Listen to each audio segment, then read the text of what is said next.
Snow fell over the destroyed city like a giant white blanket covering everything. There were no regular people around, no lights anywhere, only cold breath inside face masks and radios making crackling sounds. 381 Navy SEALs were stuck in a dead city. Every way out was blocked tight. Enemy snipers were shooting from places that were not shown on any map. High up in an empty building, a woman lay very still for 3 hours during a snowstorm. When she pulled the trigger, the whole battlefield seemed to hold its breath. The city did not have a name anymore. It was just numbers on a secret map that Lieutenant Commander Garrett Hayes had memorized 3 days ago in a meeting room 12,200 meters away. Now he was standing at the south entrance with his rifle pointed up and wind cutting through his gear. He wondered if the people who gave him information had ever actually seen this place. Buildings stood like broken teeth against a gray sky. Windows were empty and dark. Streets disappeared under fresh snow that fell in thick sheets, covering footprints as fast as boots could make them. The temperature showed minus 18 degrees Fahrenheit on his wrist screen. It felt even colder. Viper 1 to all elements, Hayes said through his radio. His voice was low and controlled. Move forward by sections. Rules of engagement stay the same. You must see the enemy clearly before shooting. This place is supposed to be empty. Let's make sure it is and move out. Behind him, 380 Navy SEALs spread out across a 2-mile area. This was the biggest mission Hayes had ever led in his 14-year career. The mission paper called it a quick search of places where enemies might be hiding weapons before winter made the area impossible to reach. Reports said the city had been empty for 6 months after the water system broke down. But reports were rarely this clean and simple. Petty Officer First Class Marcus Brennan was the first man in Hayes' team.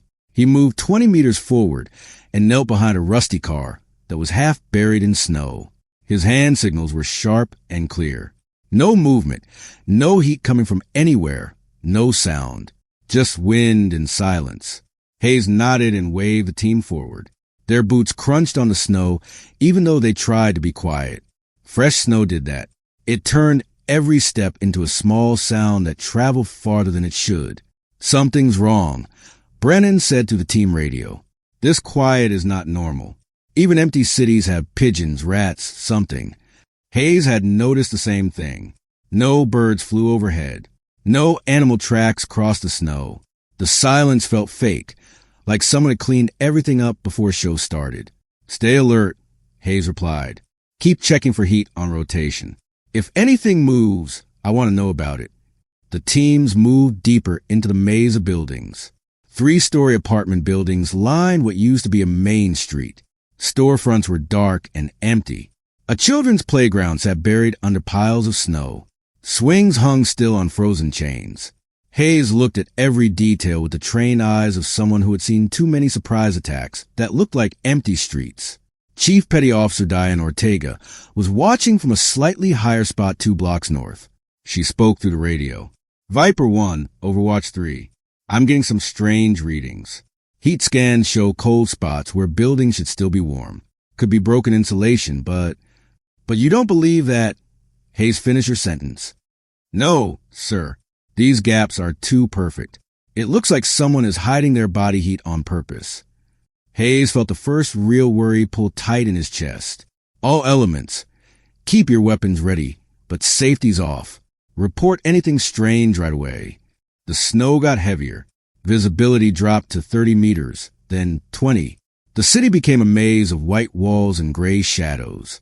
Hayes could only see his teams when they moved between buildings. Dark shapes against pale nothing. That's when the feeling started. Not a sound or something he saw.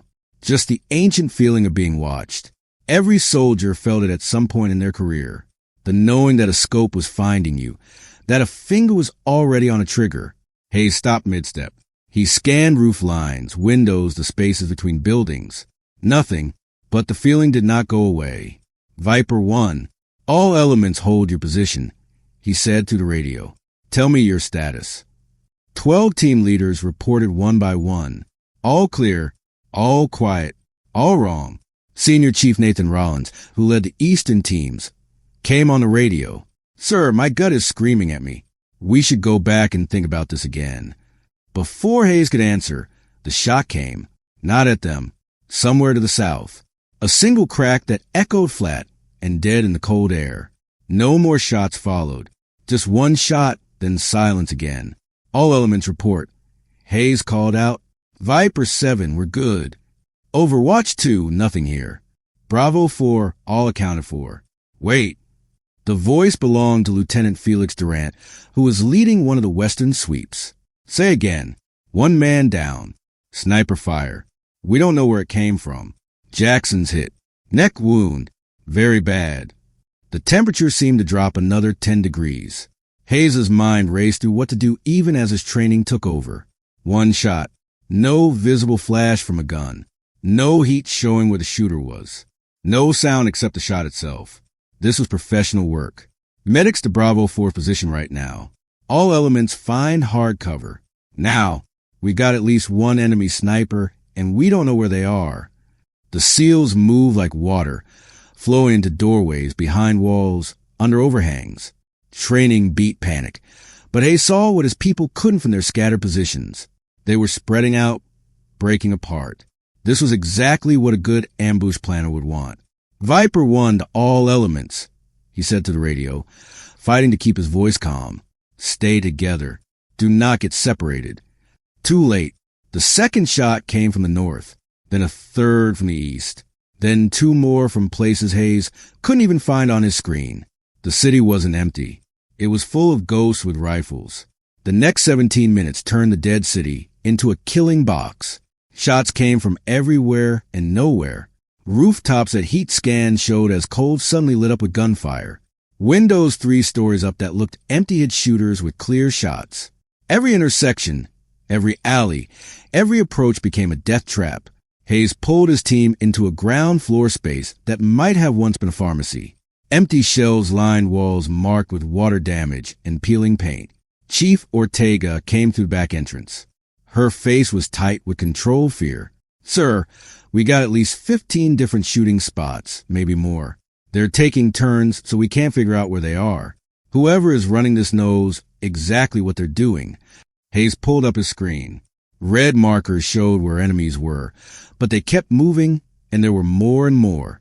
His 381 SEALs showed as blue dots scattered across the city map. The pattern made his stomach turn. They were separated into groups of 10 to 20 people. Each group was cut off from the others by overlapping gunfire. They let us walk right in, Brennan said, standing against the wall by a blown-out window. Waited until we were trapped, then locked the doors. Where are options? Hayes demanded. Senior Chief Rollins, who had fought his way to Hayes' position with his team, studied the screen. Every way we came in is now covered. They've got the high ground, they're hidden, and they know this place. If we try to leave the way we came, they'll cut us apart in the open. Air support. Ortega shook her head. 2 drones already shot down. They've got anti-aircraft weapons we didn't expect. Planes can't fly in this weather anyway. The clouds are too low. Visibility is 0. Another shot cracked outside. Someone screamed. The radio exploded with urgent messages. Taking fire from multiple positions. Need covering fire on the northeast corner. Sanchez is hit. Leg wound. Hayes cut through the chaos. All elements. You can shoot back at confirmed targets only. Covering fire when your team leader says so. Medical teams get ready to move wounded to safer positions.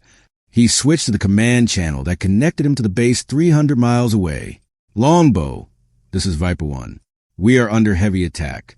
Enemy force estimated at 40 or more with snipers and anti-aircraft weapons. Request immediate backup and helicopters to get our wounded out. The response came through lots of static. Viper 1 Longbow. Weather has grounded all helicopters. Nearest ground backup is 6 hours away. You're on your own until conditions get better. 6 hours. Hayes looked at his screen again. In 6 hours, half his people could be dead. Understood. Longbow. Viper 1 out. He turned to his senior leaders. We group together. I want every separated team to move to the nearest strong building, wounded, and support people to the center. Set up a defensive line, and prepare to hold until we can get out. Durant's voice came across the radio. Viper 1, Bravo 4, we can't move. Every path is covered. We're stuck. Viper 1, Charlie 2, another voice added. Same problem. They've got us boxed in. The word hung in the cold air like a death sentence. Boxed, locked in place, unable to move, slowly dying while an invisible enemy picked them apart. Hayes made the hardest decision of his career. All elements, stay where you are. Find the best position you can defend in your area right now. Stay hidden. Save your bullets. We wait for the weather to clear. No one questioned the order, but Hayes could hear what they didn't say. The storm wasn't supposed to clear for 18 hours. The temperature was still dropping, and somewhere in this dead city, enemy snipers were carefully choosing their next targets. Outside, snow continued to fall. It covered the blood already staining the streets, turned the battlefield into a blank white canvas where death moved unseen. Ortega moved next to Hayes. Her voice was quiet enough that only he could hear. Sir, we need a miracle. Hayes didn't respond. He was watching the screen, watching his blue dots flicker and fade as radio contact became spotty, watching the red markers multiply as the enemy showed more positions. 381 SEALs. The biggest force he'd ever commanded. Now the biggest force he might lose. Somewhere above them, in a building Hayes couldn't see, a scope was probably finding another target. Another soldier about to become a number on a list. The thought made him want to scream, to rage, to do something other than hide behind broken walls and wait. But that's exactly what he had to do. Wait, survive, and hope that someone somewhere had a better plan than he did. The radio crackled with another casualty report. Hayes closed his eyes and counted his people. 379 now, still counting down. The confirmation came through at 4:47 p.m., sent from the base after 3 different intelligence analysts checked the count. Lieutenant Commander Hayes read the message twice, then a third time, as if reading it again might change the numbers. Flash traffic, total friendly forces in area, 381 personnel, confirmed through multiple sources. No additional forces in the area. 381. Every SEAL who had walked into the city was still here, still breathing for now. But the message that followed made Hayes' blood run cold. Drone reconnaissance assets. For sent for destroyed. Manned observation unavailable due to weather. Alternative watching, none available. Estimated time until weather gets better. 16 to 18 hours. No eyes in the sky. No help coming over the hill. Just 381 men and women with whatever bullets they carried. Facing an enemy that knew every angle, every corner, every killing zone in this frozen tomb. Hayes switched to the leadership channel. All team leaders. This is Viper 1. Grouping is complete. 7 voices responded, yes, sir. 5 reported they were still moving wounded. 3 teams didn't respond at all. Either their radios were broken or something worse. Senior Chief Rollins pulled up next to Hayes in their makeshift command post, a reinforced basement that might have been a restaurant kitchen. Metal pipes hung from the ceiling like vines. Frost covered every surface. 22 soldiers crowded into the space, weapons pointed toward the 3 entry points. Temperature is dropping fast, Rollins said, checking his wrist screen. -23 and falling. We got wounded people getting too cold. Some of them won't make it through the night without getting to a hospital. Hayes knew. He could hear it in the hard breathing of Petty Officer Jackson, the neck wound victim from the first shot. The medic had stabilized him. But Jackson needed a hospital, not a frozen basement. How much ammunition do we have? Hayes asked. We're okay for now. Most teams reported 70 to 80% remaining. But if this turns into a long fight, Rollins didn't finish the sentence. Chief Ortega approached with a tablet showing combined heat images from before the drones went down. I've been studying the shooting patterns. Best guess is we're facing 50 to 60 enemy snipers working in pairs. They're switching positions to prevent us from shooting back. Whoever is running this operation has military training and lots of experience. Any weak points in their coverage? Ortega highlighted several areas on the map. These paths have less crossfire. If we had air support or even big guns, we could punch through. On foot in this weather with wounded people. She shook her head. Hayes studied the map, looking for something everyone else had missed. There had to be a way out. Every problem had a solution. You just had to find it. His radio crackled. Viper 1, Delta 3, we got a problem. Lieutenant Wade Garrison's voice had an edge Hayes didn't like. Go ahead, Delta 3. Temperature is affecting our weapons. 2 rifles already jammed. The oil is freezing. We're fixing them. But if the temperature keeps dropping, another problem. Extreme cold turned weapons into problems. Metal shrinks. Oil gets thick. Springs lose tension. Hayes had trained for Arctic operations, but this mission was supposed to be quick in and out. Half his people probably hadn't packed the special cold weather gear they needed. All elements, Hayes said through the radio. Rotate weapons close to your body heat when possible. Take apart and clean on a rolling schedule. Use very little oil. Acknowledgments came back, but Hayes heard the underlying message. We're in trouble and we all know it. The next 3 hours passed like glaciers moving. The enemy didn't push forward. They didn't have to. Every minute the SEALs stayed stuck. The cold did their work for them. Frostbite set in. Bodies got too cold, even through the best gear. Wounded men shivered without control, burning energy they couldn't replace. At 7:23 p.m., Hayes made radio contact with all 15 team positions. The count came back. 381 souls. Still whole, still fighting. But the night was just beginning. Petty Officer Second Class Ryan Fletcher, watching the eastern approach of Hayes' position, suddenly whispered into his radio. Movement, 30 meters, ground level. Every weapon in the basement swung toward the exit. Hayes moved to Fletcher's position. Night vision on. Through the green-tinted display, he saw shapes moving between buildings. Not combat movement. Something else. Slow, almost casual. They're getting ready for something, Fletcher whispered. Hayes counted 6 figures, then 8, then stopped counting. The enemy was gathering, not for a direct attack. The SEALs would cut them down in close combat, for something else. The first mortar round hit 2 blocks north, then another, then a third. Explosives. Hayes shouted. All elements, get the hardcover now. The basement shook as explosions walked across the city. Not random. Calculated strikes on identified SEAL positions. Whoever was feeding targeting information to those mortar teams had excellent intelligence. The barrage lasted 4 minutes. When it ended, the casualty reports started coming in. Bravo 2, 3 wounded. Charlie 5, 1 dead, 2 critical. Echo 3, building collapsed. We're trapped. Hayes forced himself to listen to each report, to record each loss, to maintain the calm leadership his people needed. Inside, he was screaming. The final count, 376 still able to fight, 5 dead or dying. The numbers kept dropping. Rollins looked at Hayes with an expression that said everything words couldn't. They were losing slowly but surely. The tactical math was simple and brutal.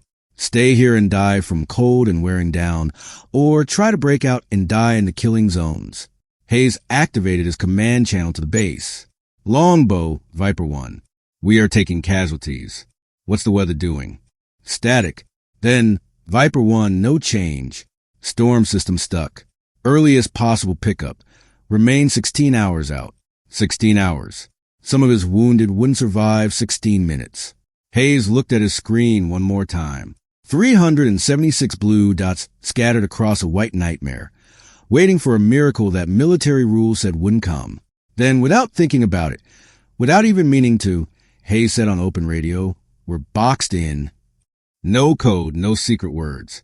Just the raw truth. Somewhere in the city, someone was listening. Someone had to be. She had been in position for 11 hours before the first SEAL entered the city. Her call sign was Reaper 6. No real name on any mission she had worked in 4 years. Just a call sign and a service record so secret that fewer than 20 people in the Department of Defense knew she existed. The building was a 7-story apartment block on the northeastern edge of the city. It was not safe to be in and officially closed down, which made it perfect. No one looked at ruins when there were whole buildings to check. She had sneaked in 3 days earlier during a short time when satellites weren't watching. She climbed to the 6th floor and set up her hiding spot in what used to be a corner apartment. From there, she could see across 80% of the city. Then she settled in to wait. Waiting was most of the job. Anyone could pull a trigger. Reaper 6 got paid to outsmart the enemy, to see 8 moves ahead like a chess master, to know which single shot would lead to winning the battle. The space around her had only the basics. A sleeping mat, water, food bars, a waist bag, a rifle that cost more than most cars and was built just for her hands, her eye, and her breathing pattern, and a tablet showing live information from sources she didn't question. When the SEAL team began their approach, Reaper 6 watched them through a spotting scope. She counted teams, identified leaders, and noted how they spread out. Professional work. They moved like water, smooth, able to change, and dangerous. They would be dead in 30 minutes if someone didn't step in.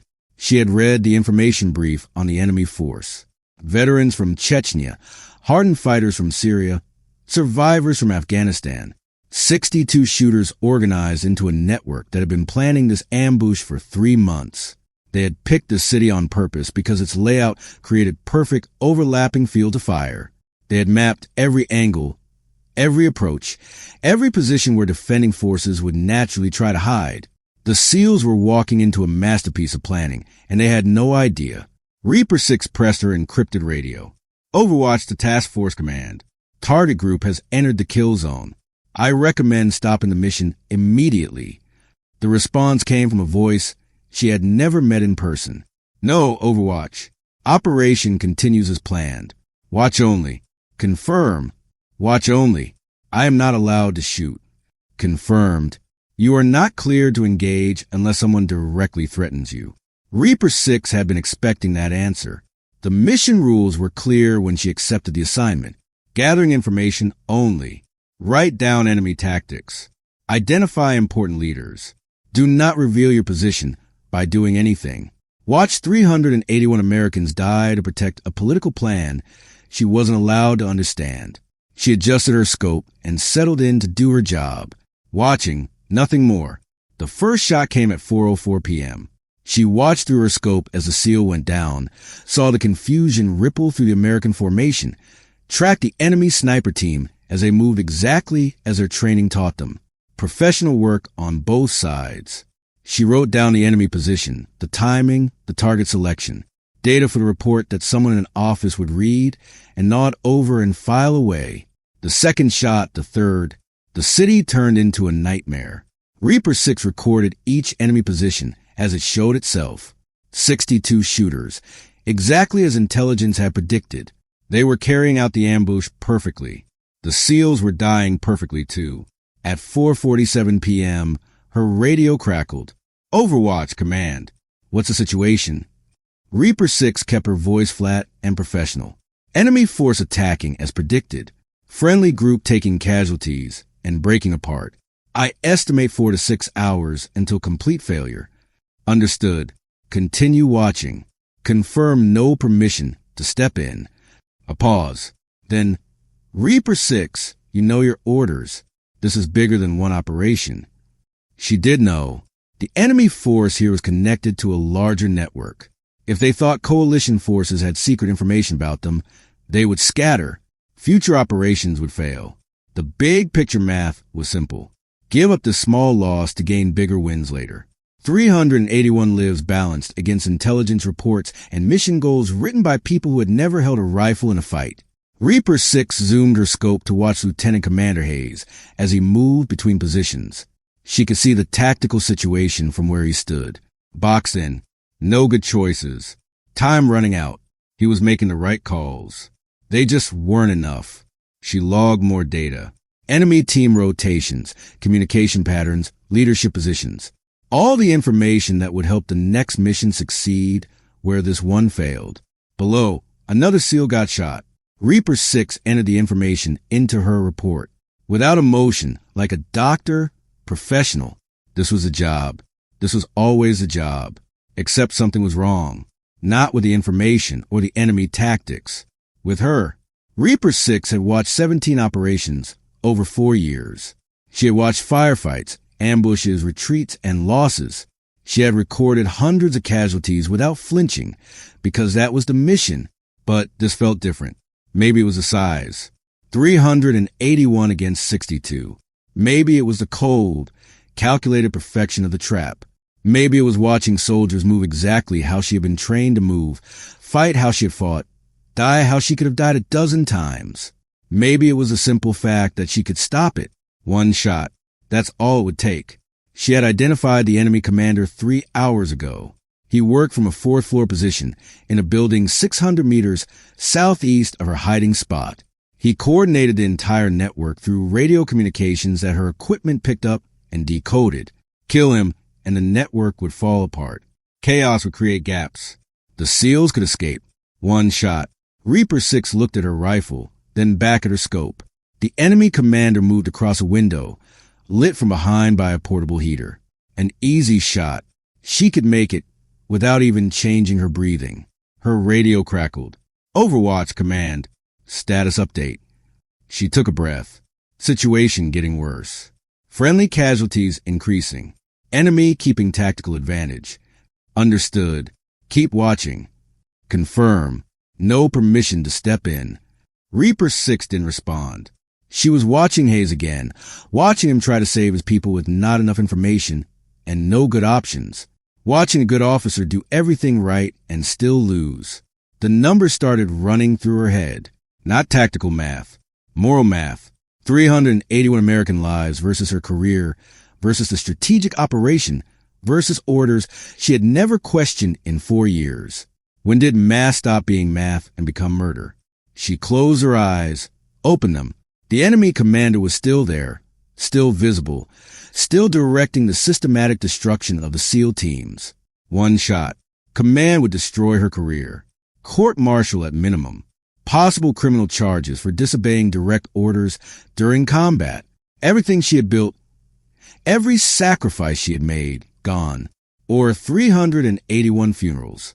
381 families getting flag-draped coffins and folded flags and hollow words of sympathy. Reaper 6 reached for her rifle, then stopped. Not yet. Not until there was absolutely no other choice. She would give command one more chance to make the right decision.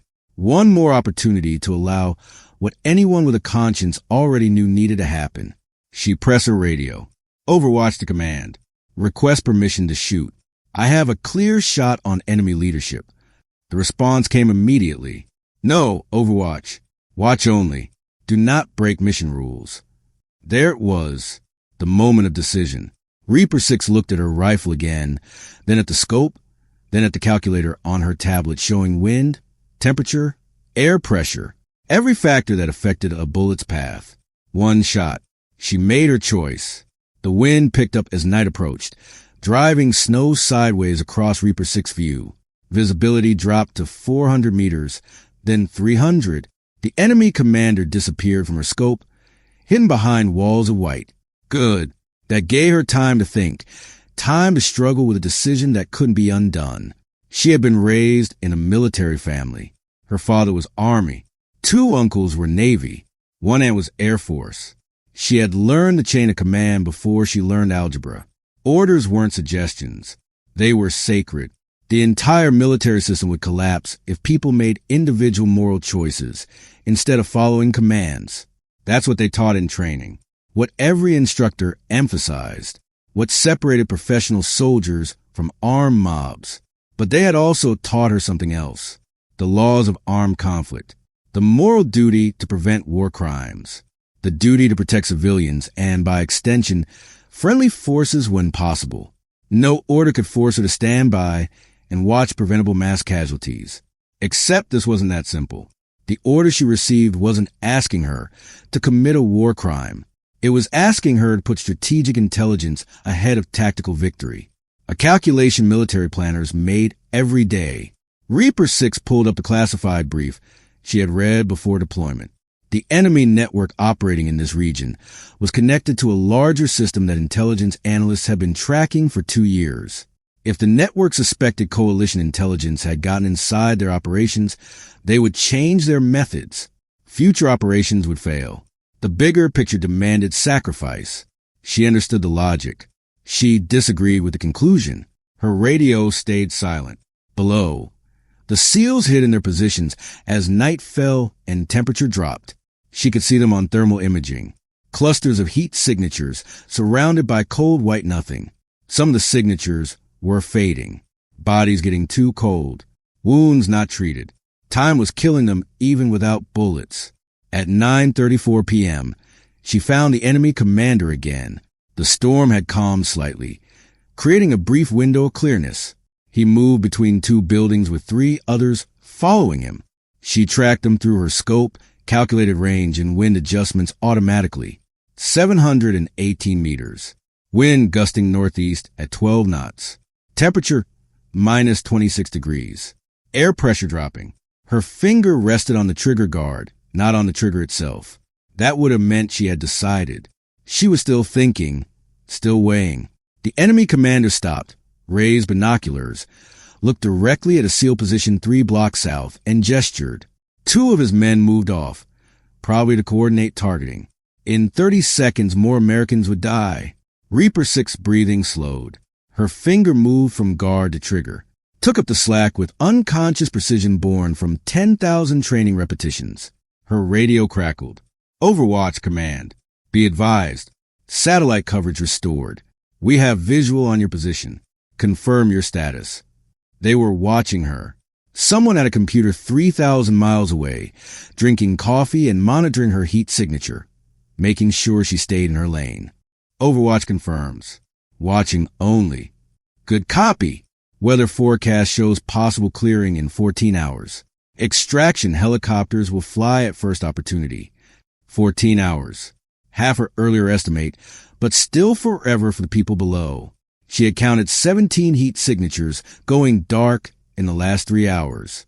17 lives ended while she watched through a scope.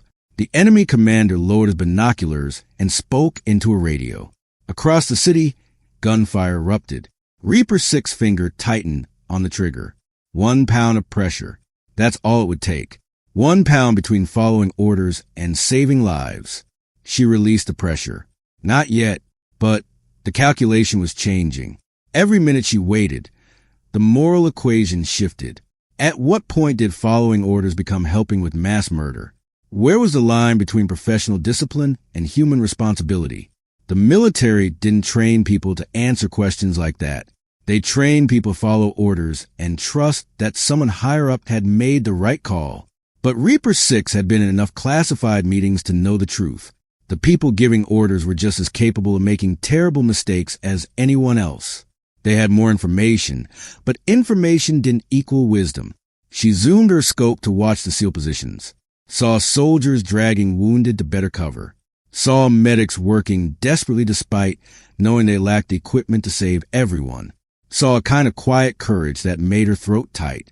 These were her people, not in any official sense. She didn't even exist in the same organization, but in the sense that mattered. They wore the same flag, swore the same oath, bled the same blood. When did organizational priorities outweigh human loyalty? Her radio crackled again. Different voice this time. Higher authority. Reaper 6. This is Task Force Actual. I know what you're thinking. Don't. She didn't respond. The decision has already been made. The value of keeping our cover outweighs the benefit of stepping in.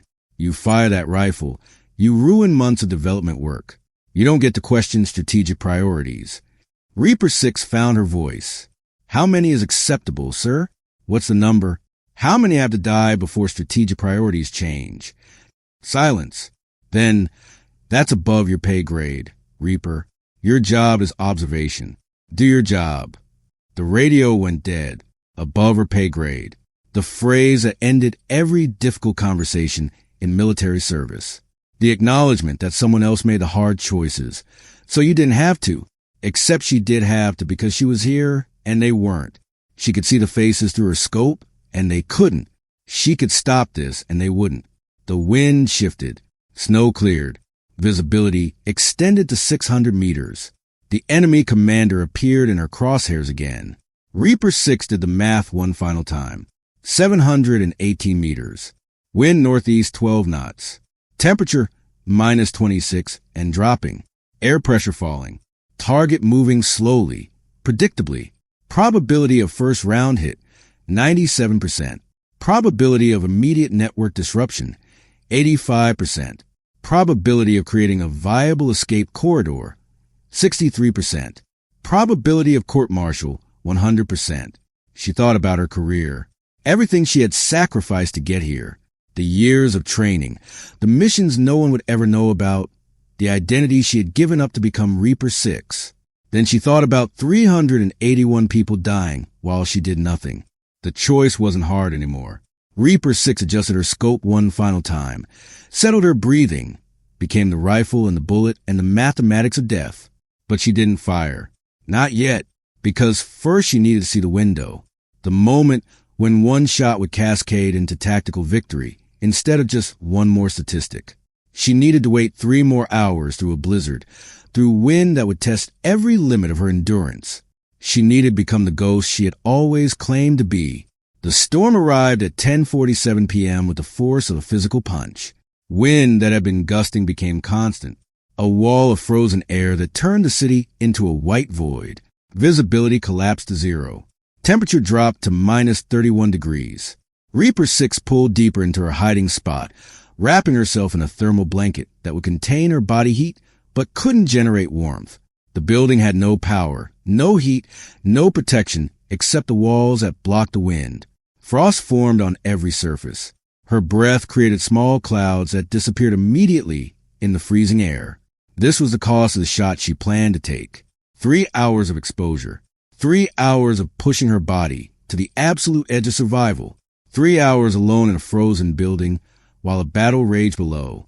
She checked her equipment with numb fingers. Rifle secure. Scope protected. Ammunition at body temperature to prevent water from forming on it. Water bottle wrapped to prevent freezing. Food bars that would need to be thawed in her mouth before she could chew them. Everything ready except her. The human body wasn't designed for this. At minus 31 degrees, exposed skin froze in minutes. Fingers lost feeling, then the ability to move, then stop working. Hypothermia progressed in stages. Shivering, confusion, unconsciousness, death. Reaper 6 had trained for Arctic operations, knew the warning signs, understood her limits. She was about to exceed every one of them. The first hour was manageable, uncomfortable but controlled. She maintained light exercise, flexing muscles, rotating joints, keeping blood flowing to fingers and toes. Her thermal blanket trapped enough heat to prevent immediate danger. Through breaks in the storm, she continued watching. The SEALs below were suffering worse than her. They had wounded who couldn't move, couldn't generate body heat, were slowly freezing in whatever shelter they had found. The enemy was suffering too, but they had prepared positions, heaters, and rotation schedules. The tactical advantage was clear. The side that could endure cold longest would win by default. At 11:40 p.m., Reaper 6 identified a pattern in the enemy's movements. The commander coordinated sniper rotations every 40 minutes, cycling teams off the line to warm up before sending them back out. Smart leadership. It kept his people effective and prevented cold weather casualties. But it also created a weakness. For approximately 90 seconds during each rotation, the coordination fell to lesser leaders. Communication slowed. Decision-making slowed. That was her window. Not just any moment. The specific 90 seconds when killing the commander would create maximum disruption. She calculated timing. The next rotation would happen at 12:20 a.m. The one after that at 1 a.m. The third at 1:40 a.m. The third window would give her the best shooting conditions. The storm was forecast to calm slightly around 1:30 a.m., creating brief visibility. Wind would drop to 8 knots. Temperature would bottom out. No colder, but no warmer either. 1:40 a.m. 3 hours from now, Reaper 6 settled in to wait. The second hour tested her in ways training hadn't prepared her for. Shivering became violent and uncontrolled. Her body was burning calories, desperately trying to maintain core temperature. She ate food bars that tasted like frozen cardboard, drank water that had turned slushy despite insulation. Her fingers started going numb despite constant movement. She recognized early-stage frostbite, white patches on her fingertips, loss of sensation. Not severe yet, but progressing. In another hour, she might lose fine motor control, the ability to take a precision shot. She pulled her hands inside her coat, trapped them against her core. 5 minutes of warming, then back out to maintain equipment. A constant rotation. Preservation versus preparation. Through the storm, she heard gunfire. The SEALs were still fighting, still alive, still waiting for a miracle they didn't know was coming. If it came, if she could hold together long enough to take the shot. Doubt crept in with the cold. Maybe command was right. Maybe the strategic math justified the sacrifice. Maybe she was about to throw away her career, her identity, everything she had built for a shot that might not even work. Then she remembered the heat signatures going dark, the soldiers dying while she watched, the simple math that no strategic priority could erase. 381 lives. The doubt faded, not completely. It never did, but enough. The third hour became a battle against her own body. Shivering had stopped, which wasn't good. It meant her body was conserving energy, shutting down non-essential functions. Her thoughts came slower, less clearly. Classic hypothermia progression. She fought it with every technique she knew. Mental exercises. Counting backwards from 1,000 by sevens. Reciting technical specifications. Anything to keep her mind sharp, to prevent the fog from taking over. At 1:30 a.m., exactly as forecast, the storm eased. Wind dropped, snow thinned, visibility extended to 400 meters, then 500, then 600. Reaper 6 moved to her rifle. Her hands responded slowly, clumsily. Frostbite had progressed, but she could still grip, still feel the trigger. Good enough. She checked her scope. Ice had formed on the lens during the storm. She cleaned it carefully with specially treated cloth, revealing clear optics. Rangefinder showed 718 meters to the enemy commander's last known position. She scanned the building. Nothing. Scanned adjacent structures. There, the enemy commander stood at a window, radio in hand, coordinating the next sniper rotation. Right on schedule. Reaper 6 checked her watch. 1:38 a.m. 2 minutes until the rotation window. She settled into position. Checked her breathing. Shallow but steady. Checked her pulse. Elevated but manageable. Checked her hands. Numb but functional. The rifle felt like ice against her cheek. The scope showed frost at the edges, but the center was clear. The target was clear. 718 meters. Wind 8 knots northeast. Temperature minus 31 degrees. Air pressure still falling. All the variables, all the calculations, all the mathematics that turn a human decision into a physical trajectory. Reaper 6 began her breathing cycle. For seconds in, 2 seconds hold, 6 seconds out, 2 seconds hold. Repeat. With each breath, her heart rate dropped. Her muscles relaxed. Her mind cleared. She became the rifle, became the bullet, became the mathematics. At 1:39 and 45 seconds, the enemy commander turned sideways. Perfect angle. Maximum target profile. Reaper 6 finger found the trigger. Took up the slack with pressure, so gradual it felt like gravity. 15 seconds. Her world narrowed to the crosshairs. The target. The moment. 10 seconds. Breath out. Hold. Heart between beats. 5 seconds. Everything she trained for, everything she believed distilled to one action. The rotation window opened. Reaper 6 fired. The rifle kicked against her shoulder with familiar recoil. The suppressor muted the sound to a noise like ice cracking, loud enough to hear, quiet enough to blend with the storm's background noise. Reaper 6 didn't watch the bullet's flight. Couldn't. At 718 meters, the projectile would take approximately 1.4 seconds to reach the target. She knew this the way she knew her own heartbeat. Automatic, instinctual. Instead, she focused on follow-through, kept her sight picture stable, maintained her breathing pattern, prepared for target assessment. 1.4 seconds. The bullet traveled through air so cold it affected how it flew. Gravity pulled it down. Wind pushed it northeast. The Earth's rotation created a tiny drift. Every variable accounted for in the calculations she had done 10,000 times in training. 1.2 seconds. Through her scope, she saw the enemy commander still standing at the window, still holding his radio, still alive for this frozen moment. 1 second. The bullet crossed the distance between buildings, invisible in the storm, carrying with it the weight of her decision. Court-martial, dishonor, the end of everything she had built, and 381 lives. 0.8 seconds. She would never know if command was right about the strategic calculation, never know if the value of maintaining cover truly outweighed the tactical benefit, never know if there was a bigger picture she couldn't see from this frozen hiding spot. But she knew what she could see, and that had to be enough. 0.5 seconds. The enemy commander started to turn away from the window, a movement that in any other circumstance would have saved his life. 0.2 seconds. Reaper 6 held her breath. Impact. Through the scope, she saw the target's head snap back, saw his radio fall, saw him collapse out of frame with the precision of a puppet with cut strings. One shot. Center mass of the head. Instant incapacitation.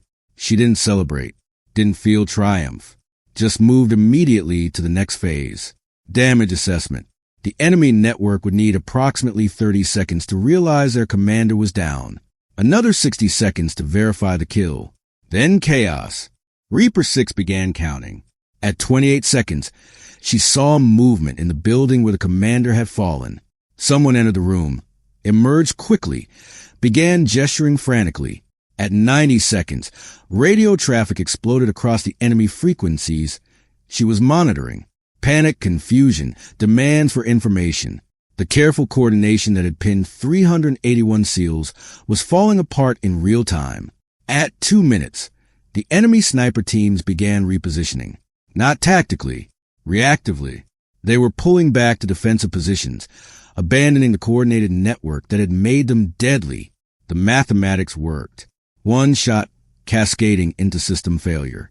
Reaper 6 pressed her radio, knowing every word would be recorded, knowing it would be used against her at the court-martial she had just guaranteed. Overwatch to Viper 1. Enemy network disrupted. Extraction corridor opening northwest sector. Coordinates follow. She transmitted the data, watching through her scope as the pattern shifted. The enemy was consolidating, grouping into defensive clusters. Standard response when leadership was cut off. Exactly as she had predicted, and exactly what the SEALs needed. Lieutenant Commander Hayes' voice came across the radio. Confused but controlled. Overwatch, Viper 1. Confirm your position and authority. No time, Viper 1. Northwest corridor will be clear for approximately 15 minutes. Recommend immediate exploitation. A pause. She could imagine Hayes weighing options, calculating risks, try to understand who was feeding him intelligence and why. But he was a good officer. Good officers adapted. All elements. Viper 1. Prepare to move on my mark. Northwest corridor. Speed and momentum. Wounded first. Security elements covering. Reaper 6 watched the SEALs mobilize. 381 blue dots on her thermal display began moving in coordinated chaos. Not pretty but effective. They were professionals recognizing a miracle and exploiting it before it disappeared. The enemy tried to respond. Sniper teams repositioned to cover the corridor, but without central coordination, their timing was off. Angles overlapped poorly. The network that had been a masterpiece became a problem. The SEALs punched through like water, finding cracks in concrete. Reaper 6 provided updates as targets appeared. Viper 1, Overwatch.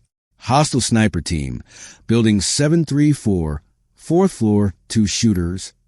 Hayes acknowledged and directed suppressive fire. The enemy team went dark. Viper 1, Overwatch. Mortar position, coordinates follow. Crew of 4, more suppressive fire. The mortars went silent. She became their eyes, their guardian angel, the ghost they didn't know was watching. For 12 minutes, she fed them information that turned a tactical nightmare into a fighting retreat. Then her radio crackled with a different voice. Reaper 6, stand down immediately. You are in violation of direct orders. Cease all unauthorized communications. She ignored it, kept transmitting to Hayes. Viper 1, Overwatch. You're clear to grid 379er. Air assets inbound. ETA 7 minutes. Understood. Overwatch. We owe you a drink when this is over. Reaper 6 allowed herself a small smile. Put on my tab, Viper 1. Overwatch out. She gathered her equipment with numb fingers. The hiding spot had served its purpose. Time to disappear before someone tried to find her position, before command sent a team to arrest her, before the consequences caught up with the choice she had made. Through her scope, she took one last look at the battle. The SEALs were moving, consolidating, dragging their wounded toward extraction. The enemy was in disarray. The mathematics had worked. 381 lives. The equation balanced. Reaper 6 slung her rifle and moved to the exit. Her hands barely worked. Frostbite had progressed to the point where she would probably lose some fingertips. But she could walk, could navigate, could vanish into the storm the way she had been trained. Behind her, the city continued its transformation from killing box to battlefield to abandoned ruin. Ahead of her, questions waited. Court-martial, inquiries, possibly a cell. She didn't care. Not right now. Right now, she had done what no one else could do, made the choice no one else would make. The wind picked up again. Snow began falling harder. By the time anyone thought to look for her position, the storm would have erased every trace. Reaper 6 descended into the frozen city and became a ghost again. The corridor opened exactly as Overwatch had promised. Lieutenant Commander Hayes led the first element through with weapons raised and hearts pounding, expecting the ambush to resume at any second. It didn't. The streets that had been death traps transformed into viable routes. Buildings that had concealed snipers stood empty. The enemy network had collapsed into defensive clusters that were predictable, containable, avoidable. Someone had broken the machine. All elements maintained momentum. Hayes transmitted. Wounded and support to the center. Security teams on rotation. We keep moving until we're clear. 381 Americans moved as one organism. The training that kept them alive in the kill box now drove them forward with coordinated precision. Medics carried stretchers. Riflemen provided security. Leaders maintained cohesion. The snow beneath their boots turned pink, then red. Blood from the wounded who had been hit hours ago. Blood from soldiers whose injuries were finally getting proper attention. Blood marking their trail like breadcrumbs through the frozen city. Senior Chief Rollins ran security on the left flank, his rifle tracking windows and roof lines with mechanical efficiency. Viper 1, who the heck is Overwatch? That's not any call sign I've ever heard. Hayes had been wondering the same thing. The voice had been female, professional, and utterly calm, like she dealt with trap SEAL teams every Tuesday. Unknown, Senior Chief. But whoever she is, she just saved our lives. Intel didn't mention friendly forces in the area. Intel didn't mention a lot of things. Hayes checked his tactical display. The extraction point was 2 clicks north. Air assets were inbound. He could hear rotors in the distance now. The most beautiful sound in the world. Chief Ortega came across the radio. Viper 1, we've got enemy movement. Southeast corner. Approximately 30 personnel. They're repositioning but not engaging. Let them go. We're not here to fight. We're here to survive. The SEALs pushed through the corridor, past buildings that had been pinned in hours ago, past streets that had been laced with crossfire. The enemy let them pass. Without their commander, without coordination, the 62 shooters who had created the perfect ambush couldn't decide whether to fight or flee. They chose both, which meant they accomplished neither. At 1:57 a.m., the lead element reached the extraction point, a snow-covered field that had once been a soccer stadium. Hayes deployed security teams in a hasty perimeter, while medics sorted casualties under the watchful eye of soldiers who had been fighting for 6 hours straight. Head count, Hayes ordered. Team leaders sounded off. The numbers came back in a list that made Hayes' throat tight. 374. 7 dead they had to leave behind. For wounded who might not survive the flight to the field hospital.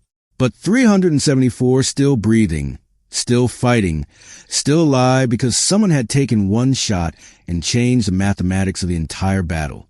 The helicopters appeared through the storm like massive insects, rotors churning snow into white tornadoes. They landed with precision born from hundreds of combat insertions, crews moving efficiently to load the wounded.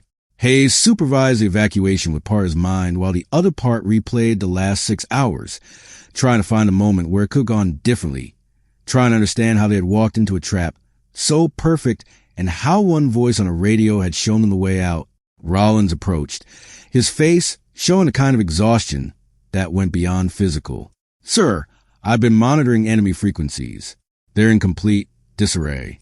Still trying to confirm what happened to their commander." "What had happened? Best guess? Sniper. Single shot. Whoever overwatches. She took him out and the whole network collapsed." Hayes looked at the helicopters loading his people, at the medics working frantically on the critically wounded, at soldiers who had been certain they were going to die in this frozen city. One shot. "Senior Chief, when we get back, I want a full investigation. Someone saved us. I want to know who and why." "Yes, sir." Though based on the way command has been silent since we started moving, I'm guessing they're asking the same questions. The last helicopter loaded, Hayes took one final look at the city that had almost become their tomb. Smoke rose from several buildings. Blood marked the snow. 7 Americans lay dead in basements and alleyways to be recovered later by teams with body bags and notifications to next of kin. But 374 were going home. Hayes keyed his radio to the frequency Overwatch had used. "Overwatch, Viper 1. If you're still listening, thank you. We'll find you, and when we do, that drink's going to be on me." No response. Just static and wind. Hayes climbed aboard the final helicopter. As it lifted off, he watched the city disappear into white nothing. Somewhere down there, a woman with a rifle was vanishing like smoke. A ghost who had saved an army. The door she had opened closed behind them, sealed by snow and silence. The field hospital was organized chaos. Doctors moved between rolling beds with controlled urgency. Nurses called out vital signs. Medics held 4 bags while surgeons worked. Lieutenant Commander Hayes stood in the corner of the trauma bay, watching his people get the care they had needed for 6 hours. Some would recover quickly. Others faced months of rehabilitation. For remain critical, touch and go for the next 72 hours. But they were alive. Against all tactical probability, against every mathematical model, 374 SEALs had walked out of that frozen hell. Hayes' executive officer, Lieutenant Felix Durant, approached with a tablet. "Sir, final count is verified. 374 present and accounted for. 7 Kia. Recovery teams are being dispatched now. We're also getting casualty reports from the enemy force. 43 confirmed dead, 19 wounded, the rest scattered. Locals are reporting abandoned equipment and supplies. Whatever network they had built, it's gone." Hayes processed the numbers. 62 enemy combatants had pinned 381 of America's best trained soldiers for 6 hours. Then one shot had reversed the entire tactical situation. The asymmetry was stunning. "What about Overwatch? Any identification?" Durant shook his head. "Nothing official, but I've been asking around. Some of the communications specialists caught part of her transmissions. Voice print analysis is running now, but early results aren't matching any active SEAL support elements." "What are they matching?" "That's the interesting part, sir. The encryption protocols she used are about 3 levels above our clearance. Whatever operation she was running, it wasn't connected to ours." Hayes had suspected as much. The tactical intelligence Overwatch provided was too precise, too comprehensive. She had been watching the entire battle unfold, cataloging every enemy position, waiting for the exact right moment to intervene. "Someone's going to want answers," Hayes said. "Command's been silent since we extracted. That's not normal." "No, sir, it's not." Durant hesitated. "Permission to speak freely?" "Always. Whoever Overwatch is, she violated orders to save us. That transmission about the extraction corridor, that wasn't coordinated through proper channels. She went rogue." Hayes looked at the trauma bay again, at Petty Officer Jackson, who had taken the first shot 6 hours ago and was now stable thanks to skilled surgeons, at the others who had been minutes from hypothermia or bleeding out, at empty beds that would have been filled with bodies if someone hadn't taken that one shot. Then I hope they give her a medal before they court-martial her. Hayes said quietly, because she's the only reason any of us are standing here. The next 12 hours brought official reports, intelligence debriefs, and after-action reviews. Hayes answered questions from officers who hadn't been there, who couldn't understand how close it had been, who wanted to fit the chaos into neat tactical boxes. None of them mentioned Overwatch. The official record showed the SEALs had exploited a gap in enemy coverage created by unknown friendly forces. Every reference to the mysterious sniper had been scrubbed from the reports.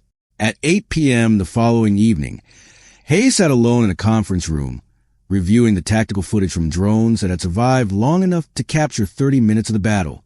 He watched his teams get pinned, watched the enemy network operate with mechanical efficiency, watched people die.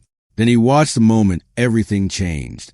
At 1:40 and 17 seconds, thermal imaging showed a brief muzzle signature from a building on the northeastern edge of the city. One shot.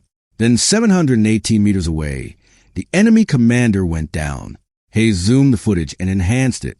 The building was structurally unsound, officially condemned, supposedly empty. Someone had been there. Someone had waited through a blizzard to take that one shot. Someone had sacrificed everything to save 374 strangers. He made a decision. Hayes opened a secure messaging application and typed carefully.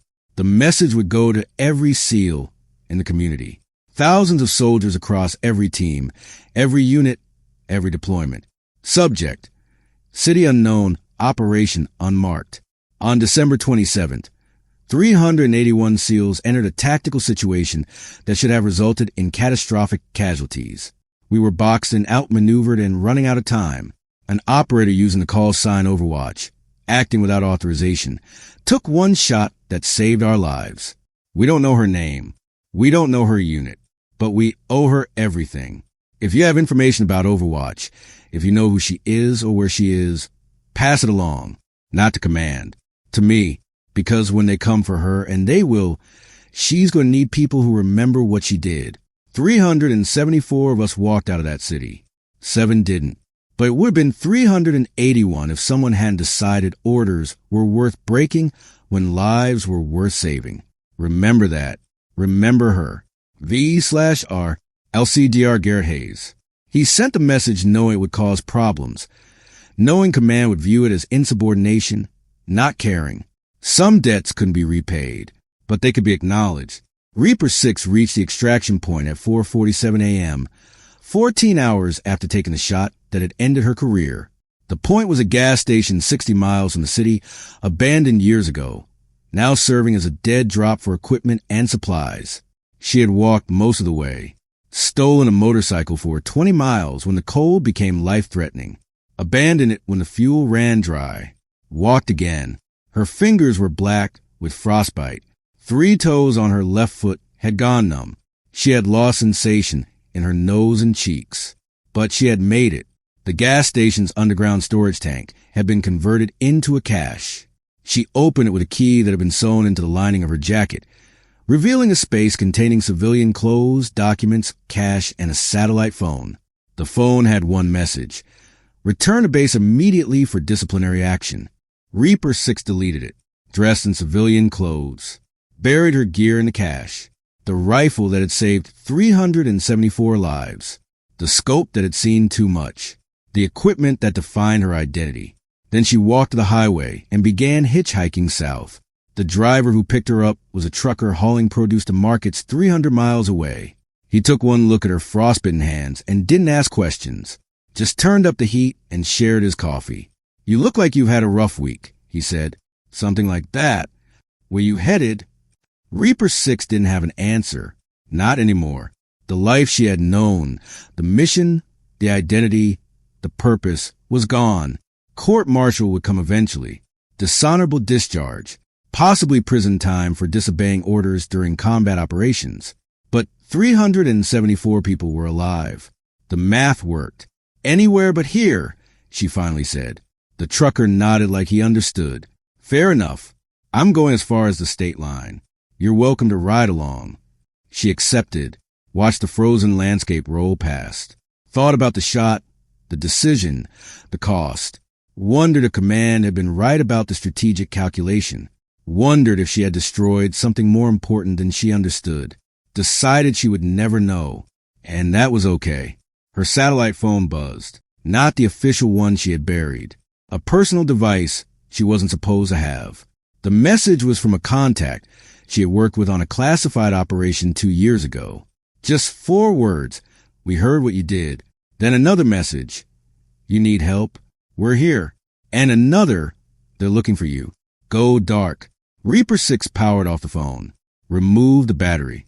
Dropped both pieces out the window at 50-mile intervals. She didn't need help. Didn't want it. The choice had been hers alone. The consequences would be too. But it was good to know someone understood. The trucker dropped her at a rest stop near the state line. She thanked him, disappeared into the facility's crowd of travelers, emerged 20 minutes later looking different. Haircut in the bathroom, change of clothes purchased from the gift shop, posture altered, walk modified. The transformation from Reaper 6 to someone nameless took less time than the shot that had ended her career. She bought a bus ticket heading west, paid cash, gave a false name that would hold up under casual checking, but not serious investigation. Took a seat in the back where she could watch the exits. The bus pulled out at 1:20 p.m. 17 hours since the shot. 16 hours until command would escalate from disciplinary action to active manhunt. Somewhere in the command center, analysts were reviewing footage, tracking communication intercepts, building a profile. They would identify her eventually. The question was when and what she would do in the meantime. Reaper 6, though she was trying not to think of herself that way anymore, stared out the window at landscape transformed by snow into something unrecognizable. Like her life, like her identity, like the choice that couldn't be unmade. Her phone buzzed again. A different device. One she had picked up at the rest stop. Burner. Untraceable. The message came from an unknown number. 381 souls say thank you. We don't forget. She stared at the message for a long time, then deleted it, removed the phone's battery, dropped the pieces in a trash can at the next stop. The legend was already forming. She could feel it in the SEAL community, in the intelligence networks, in the spaces where soldiers talked about the mission that shouldn't have succeeded.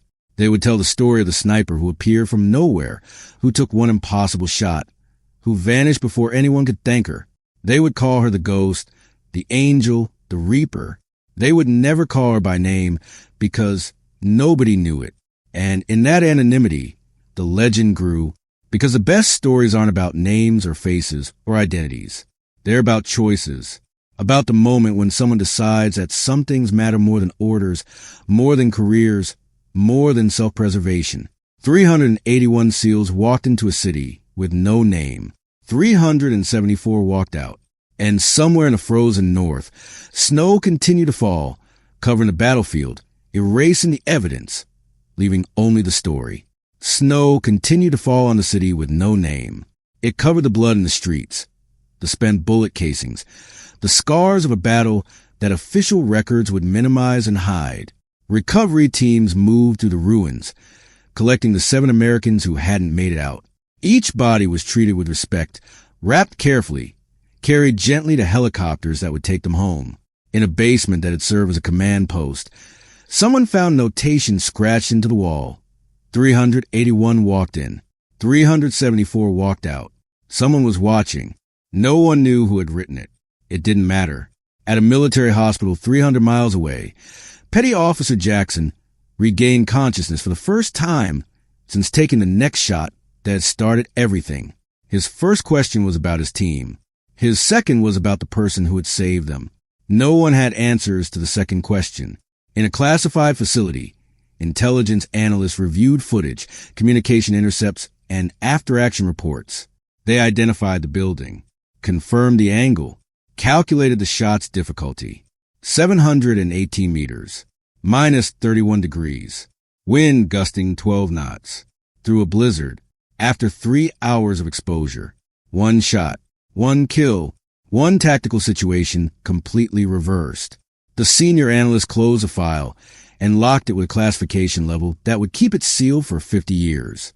Then he sent a single-line recommendation up the chain of command. recommend no prosecution.